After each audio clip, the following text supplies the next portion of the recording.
कि मरियम साहबा वापस आई हैं। मरियम बाजी जो हैं वो वहाँ से बता के आई थी कि वो पाकिस्तान तहरीक इंसाफ को तोड़ना चाहती हैं। उनके आने की वजह से शाहिद खाकान अब्बासी साहब को इस्तीफ़ा देना पड़ा। मिफ्ता इस्माइल भी इस्तीफ़ा देने के दर पे हैं। हैदर साहब कल पाकिस्तान तहरीक इंसाफ को अपने तमाम साथियों के साथ ज्वाइन कर चुके हैं। तो मेरे ख्याल में जो रही सही कसर, जैसे पहले जरदारी साहब ने मुकम्मल पीपल्स पार्टी की मंजी पीढ़ी ठोक दी थी, जो रही सही कसर नून लीग की है वो मरियम बाजी अब पूरी करनी आ गई हैं। तो उनके लिए मेरा मशवरा ये है कि बाजी, आप अगर कोई मुस्तकबिल में कोई सर्जरी प्लान है तो वो अभी करवा लें। थोड़ी देर अल्लाह आपको सेहत दे, आप अभी बाहर ही रह लें थोड़ी देर, क्योंकि मुस्लिम लीग नून पहले ही अताब की शिकार है। आप तहरीक इंसाफ को तोड़ने आई थी, वो तो टूटी नहीं, लेकिन आपकी अपनी पार्टी आपके आने से टूट रही है।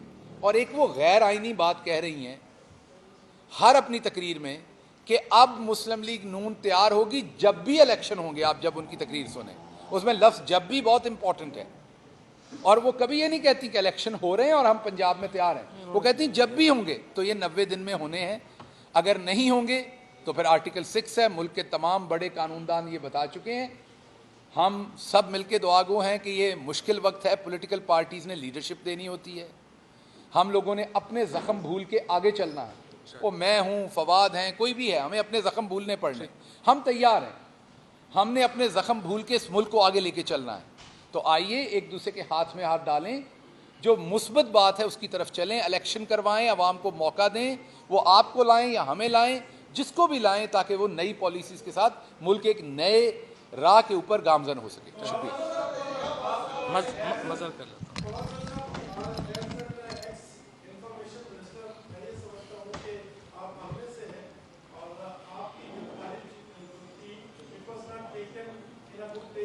बहुत शुक्रिया, बहुत शुक्रिया, बहुत शुक्रिया, थैंक यू मज़ा।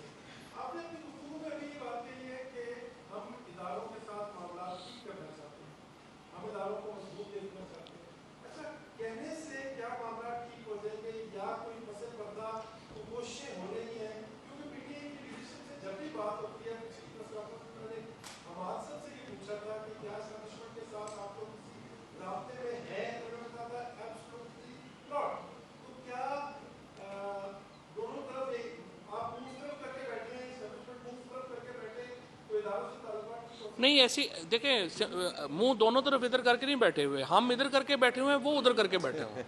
हम तो करना चाहते हैं। देखिए बात बड़ी सिंपल है, रियासत इदारों के बगैर कैसे चलेगी?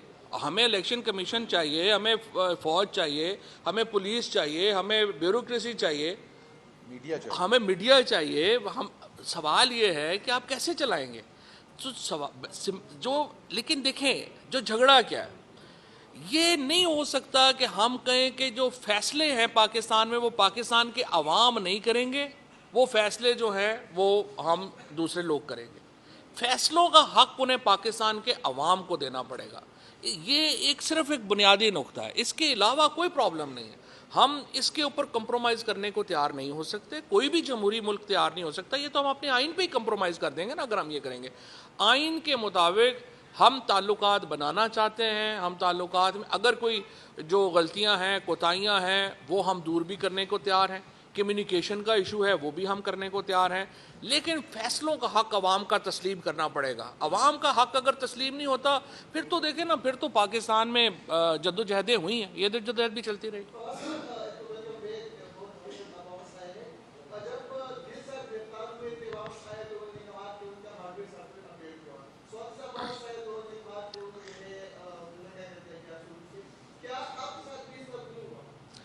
नहीं मेरे साथ टू बी फेयर विद तशद्दुद जो है वो नहीं हुआ, बल्कि मैं तो सच्ची बात है मैं आपको बताऊं, मुझे तो 4 सीनियर मिनिस्टर्स ने मैसेज भेजा कि आपको पता है हम तो नहीं है इसके पीछे। इसके बाद जिन्होंने FIR कराई है उन्होंने भी कहा हम तो नहीं है इसके पीछे, और बाकी जगहों ने भी कहा हम तो नहीं है इसके पीछे।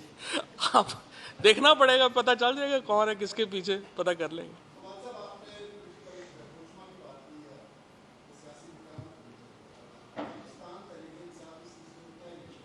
हम इनिशिएटिव तो उन्होंने लेना है। हम तो कह रहे हैं, देखें सिंपल, हमारा बड़ा मुतालबा ही नहीं है। हम तो कह रहे हैं आइन पे इम्प्लीमेंट करें। सबसे पहले तो यह है कि 90 दिनों के अंदर इलेक्शंस पंजाब में और खैबर पख्तूनख्वा में कराएं। और ये जो आपने एक डमी केपी और पंजाब में ये जो गवर्नमेंट्स बन गई हैं, ये देखिए पाकिस्तान के जो हालात हैं, पाकिस्तान के जो मामलात हैं, वो इतने ज़्यादा कॉम्प्लेक्स हैं कि ये लोग जो जिनको वज़ीर बना दिया है, ये तो नहीं पंजाब और केपी चला सकते। मतलब आप मुझे बताएं ना कि ये कोई सिटी 42 तो नहीं है ना पंजाब। ये इसको चलाने के लिए आपको एक बंदा चाहिए जिसके को जो वोट लेके आया हो, जिसके पीछे 12 करोड़ लोग जो हैं वो खड़े हो। पंजाब अकेला जो है वो आधे यूरोप से, मेरा ख्याल है 85% यूरोप से बड़ा होगा। तो आप उसको कह रहे हैं कि नहीं जी इसको ये 42 की तरह ही चला लो। ये 42 नहीं है भाई, ये पाकिस्तान है।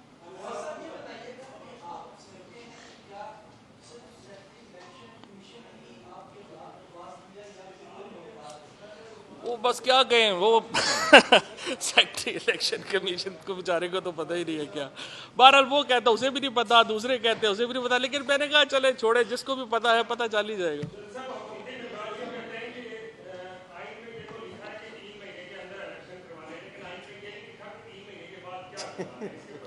तीन महीने के बाद बड़ा सिंपल है। 3 महीने के बाद यह है कि वो कॉन्स्टिट्यूशनली हुकूमतें ख़त्म हो जाएंगी।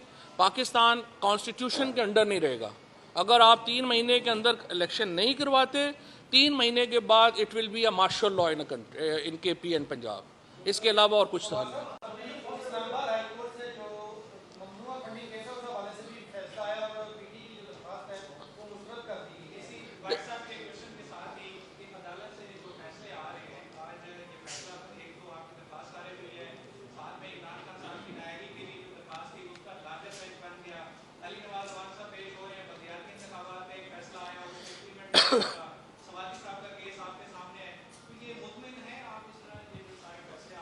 देखिए बात यह है कि अभी एक इस फैसला भी डिटेल नहीं आया, क्योंकि इसमें मैं ज़रा देखना ये चाहते हैं कि क्या उन्होंने ये डिक्लेयर किया है कि जुडिशल ऑर्डर है या एग्जेक्टिव ऑर्डर है। और अगर एग्जेक्टिव ऑर्डर है तो फिर तो जाहिर है कि उसकी हैसियत जुडिशल नहीं होगी और वो दोबारा चैलेंज होगा। सो इसलिए मैंने इसलिए उस पर तबसरा नहीं किया कि मैंने अभी तक उसकी डिटेल जो है वो नहीं पढ़ी। जहाँ तक लोकल गवर्नमेंट का ताल्लुक है, अली अवान साहब ने बड़े दलेरी से वो केस लड़ा है। मैं आपको बताऊं, जो सबसे ज़्यादा जुडिशरी अपने आप को आई वुड से कि जहाँ पे जुडिशरी एतमाद खोती है, वो वहाँ पे होता है जहाँ पे वो फैसला देते हैं और वो इम्प्लीमेंट नहीं होता। आप देखिए जब ये फैसला आया लोकल गवर्नमेंट का और उन्होंने कहा कि आप कल ही इलेक्शन करवाएं, उसके बाद जुडिशरी अपना फैसले इम्प्लीमेंट नहीं करा सकी। लाहौर में मुझे जज साहब ने कहा कि आप उनको मेरे सामने पेश करें। 4 दफ़ा जज ने हाई कोर्ट के जज ने कहा कि जो है उसके सामने पेश किया जाए।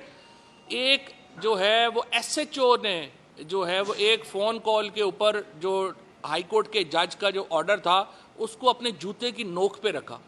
ये जब हो जाता है ना, जब अदालतें अपने फैसले और फिर बाद में बदल जाते हैं कि नहीं हो गया अब हम क्या करें, वहाँ पे जुडिशरी को बहुत एहतियात करनी चाहिए। ये जो इस्लामाबाद में हो रहा है ये बहुत ही अनफॉर्चुनेट है, और अगर ये जिस तरीके से जुडिशरी ने अपना फैसला इम्प्लीमेंट नहीं करा पाई, इससे बहुत नुकसान पहुँचता है।